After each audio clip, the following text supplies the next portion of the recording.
दोस्तों, मैं आज फिर से हॉन्टेड रिस्क में एक डरावनी कहानियां लेकर आई हूँ। चारों तरफ अंधेरा ही अंधेरा था। अमावस्या की रात थी। नहार तेजी से गाड़ी चला रहा था। रेशमा उसे बोल रही थी, पहुँच जाओगे ना? इतनी जल्दी क्या है? नहार ने कहा कि अभी कुछ नहीं बताऊंगा, घर चलो फिर इस रास्ते की कहानी बताऊंगा। लेकिन रेशमा ने जिद पकड़ ली कि मुझे जानना है, क्या है इस हाईवे का सच। नहार ने रेशमा से कहा कि बस इतना जान लो कि इस रास्ते में जो कुछ भी दिखता है वह सच नहीं, एक छलावा होता है। इसलिए हमें ध्यान देना है कि कोई कितना ही जरूरतमंद क्यों ना हो, हमें कार से बाहर नहीं उतरना है, ठीक है? तभी अचानक से कार के सामने एक लड़की टकराई। गाड़ी के शीशे पर हाथ दिखाने लगी। उसकी हालत बहुत खराब लग रही थी और उसके कपड़े भी फटे हुए से थे। नहार ने रेशमा से कहा कि ये हमारी आंखों का धोखा है, तुम ध्यान मत दो। रेशमा गुस्से में बोली कि ये लड़की मुसीबत में है।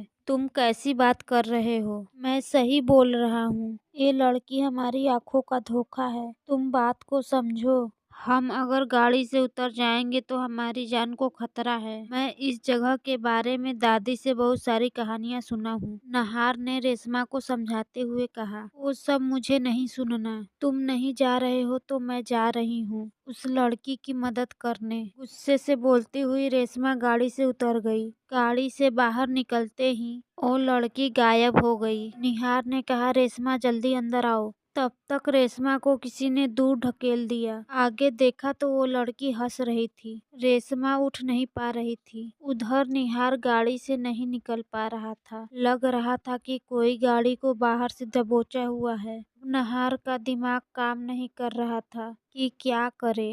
रेशमा रोते हुए निहार को पुकारे जा रही थी। तभी निहार को याद आया कि दादी ने उसे बताई थी कि जब भी कभी ऐसा हादसा हो, जब हम कुछ नहीं कर सकते तो भगवान को याद करना चाहिए। उसने तुरंत अपना फोन निकाला और महामृत्युंजय जाप लगा दिया और भगवान को याद करते हुए गाड़ी को जोर जोर से धक्का देने लगा। उसे लगा कि जैसे दादी उसके पास खड़ी हैं। वह जल्दी से बाहर निकला और रेशमा के पास जाने लगा। रेशमा दूर होते जा रही थी। तभी रेशमा को लगा कि उसके कानों में किसी ने कुछ कहा, अपने मंगलसूत्र को प्रणाम करो और हनुमान चालीसा का जाप करो। रेशमा ने वैसे ही किया। अब वो धीरे धीरे निहार के पास जा रही थी। दोनों एक दूसरे के पास पहुँचे। रेशमा रोते हुए निहार से माफी मांगी। निहार ने कहा कि अब जल्दी से चलो यहाँ से। दोनों गाड़ी में बैठे और भगवान का जाप करते करते उस हाईवे से निकल गए। निहार ने पीछे देखा तो दादी खड़ी मुस्कुरा रही थी। वो दादी नहीं, उस हाईवे का छलावा था।